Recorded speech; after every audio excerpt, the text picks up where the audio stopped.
Ito na last. Thank you, Pars. Salamat. Yan, ito na. Ang worst tito/tita move na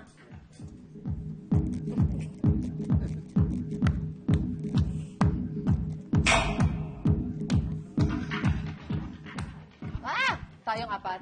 Lahat. Okay. Lahat. Ang worst tito/tita move na nagawa ko na or na-experience ko na ay ito maganda to. May naalala ako agad eh. Nag-guest host sa amin dati si Joy, si Diana Zubiri. Okay. Matagal na to, mga 10 years ago. Mars. 10 years ago sa unang hirit. Sabi niya sa akin, kasi si Daniel Rason nasa unang hirit pa before.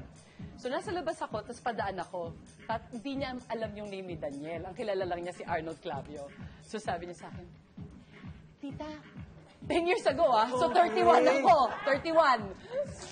Tita. Wala na, iba to. Ha? Yung kasama ni Arnold Clavio, ano ulit yung pangalan niya?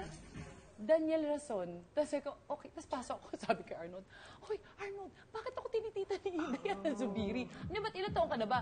31, si Diana nun mga 23, mga ganun 21. Halos dikit lang pala. Sabi ko, ang bata, ate naman. Sabi ko, Hi, Joy! Kaya ngayon ang tawagan nila, Ate Joy. Yes, kaya Ate Joy tago kay Diana. Okay. First, tito or tita? Wala ako. Experience. Kahit saan, out sa mga provincial show, sa taping, lalo yung mga kabataan ngayon. Siyempre, minsan nakaka-hurt din pag natawag. Yung kuya nga, mas okay pa eh. Kahit walang po, parang tropa-tropa lang tayo, tol. Parang ano lang tayo, cool Siguro lang tayo. pag close na. Pag sa umpisa kasi. Magpupo talaga usually mga pinalaking magalang. Pars, Yun, sa mga shows din siguro, pag out of town, tapos, or kahit dito, may lalapit sa'yo, ang ganda na babae, gano'n, no? Lalaki naman, ganda, gano'n, tapos papapicture, ganyan, tuwang-tuwa ka, parang, uy, parang pasok pa pala ang beauty ko, di ba? Yeah, of course. Yes. may asim. Nakakaano meron tayo, pa. parang okay pa to Yun pala, sabi, uy, Tito Luke, alam mo, nagpa-picture ako sa'yo kasi yung mama ko kasi, sobrang fan. Alam mo yun? So parang, teka, nawala yung parang okay. So ganon, yung, Panahon ko Tsaka, nga yung mga... tsaka hindi mo siya fan. hindi siya, Parang papakita ko nakisuyo pa lang. sa Nagbilin yung nanay. O pag nakita mo Papicture sabihin mo, ka. tagahanga ako. Oh my God, Or, correct, Pars. Gets kita dyan. Experience ko yan.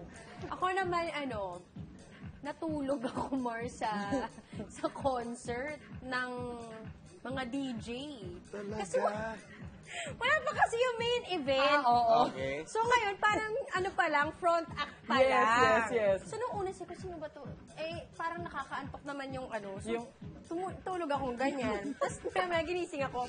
Ate, kasi pa puro pamangkin ka at kapatid kasama ko. Ate, ayan, iba na. So tingin ako ulit. Pilipino pa rin. Ay, di pa yan. Gisingin niyo ako pag yung totoong sa tulog ako. Sino ka natutulog? Nakaganyan. At saka ang sarap ng tulog ko. So nung party time na, taas na energy ko, Mario. Nice one. Ganda yun. Pwede.